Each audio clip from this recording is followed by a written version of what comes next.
And what that has obviously led to is that the whole education system has been hijacked by actually assessments or examinations. Now, I basically haven't come prepared with a presentation or anything, but I just want to make some key important points out here. This is a very vast subject, and hardly we cannot even scratch the surface in a time frame of 45 minutes or an hour.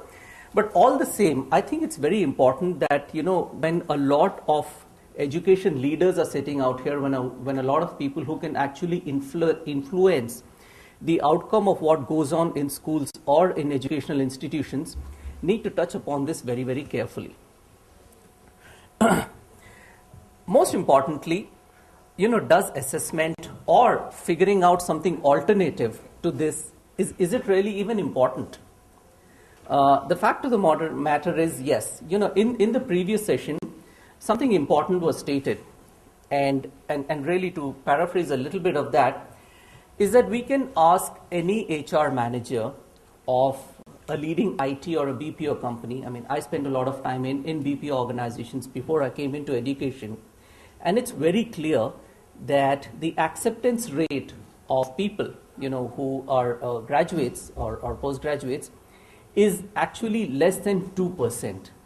So these are kids who have actually qualified, are pretty intelligent, have been through the entire process, have scored marks in the regions of 80s and 90s, and yet are actually not a proper fit into the industry. Okay, so what really does this tell us? I mean, are we assessing the right skills at all, or what exactly are we doing? And I think this is something that pervades across all. I may have taken the example of IT or or a BPO organization, but this is something that actually pervades across everything. And I think that really is the crux of the matter, because in the end, it pains the student. I mean, it of course pains the parent, and obviously the industry. So what exactly are we, who are we serving through this entire process? Again, the 2% who actually make it, into the organization are not, outstanding fits, or are not even exact fits. They then have to go through a process of training and retraining before they can actually start contributing to the organization. And all that is actually wasted effort, Are we measuring the wrong thing? Like Einstein said, everybody is a genius, but if you judge a fish by its ability to climb trees, it will live its whole life believing it is stupid. And I think that is the culture that we're actually inculcating in schools, at least most of the schools, right from the early age.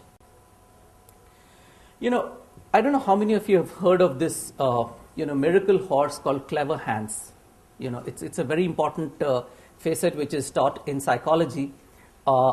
In the late 80s, there was this miracle horse which was dubbed Clever Hands, which could actually solve very complex mathematical problems. Okay, it could do fractions, it could do addition, it could do subtraction, it could even do calculations as complex as calendar dates. So if you were to ask it, today is Tuesday, what is it going to be 3 days hence? It could actually tell you that it's Friday. And, this experiment was tried with multiple people questioning it, and in multiple areas, in multiple ways.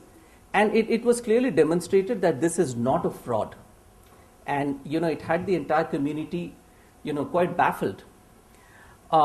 In the end, of course, it was found out that the reason the horse is actually able to give a response is that it is getting the answer from the person who is asking the question.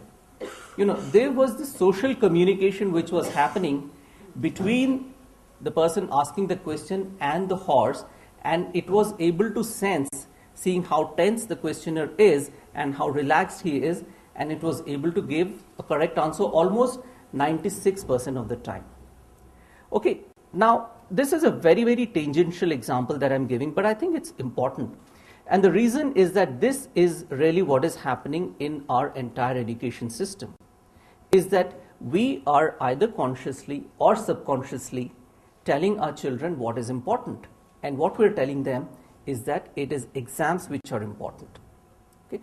So the entire assessment infrastructure, there's a whole industry that has grown up around it, is that we are training our kids not for knowledge, and we are not measuring them by their knowledge, but just by their ability to take an exam. And I think that is what it has come to. So it's very important, because then we are creating an entire generation of people who are great at taking exams, but their core skills are really under a lot of question. Now, of course, this is easier said than done, and quite frankly, I do wish to ask some provocative questions, not provocative, but questions to provoke thought. Because it's important when we step out of this room, we really begin to do something, whatever is within our power, to influence this entire process. The ultimate, aim of any evaluation should really be to give a very realistic picture in a protective environment to the child, so that it motivates the child towards some sort of directed behavior. And of course, I'm not sure, at this point of time, whether it is doing what it is doing. Okay. So, on the dais with me now, we have a set of very distinguished speakers, and I hope that, through the entire session, as it goes forward, we'll be able to at least begin to understand the complex nature of this and the way it impacts us. Also that our entire system, in our country, is divided into, like it was stated earlier, into various strata. So while some part of it can actually get the advantages which are of course bestowed on them just because of their socio-economic status, there is a huge set of people who cannot actually get this. And through the entire process, whatever alternatives that we can provide, if those people can actually begin to get these advantages, then we will be able to tap into a much larger talent pool, which I think will be great for them, of course, and for the country. Okay, thank you.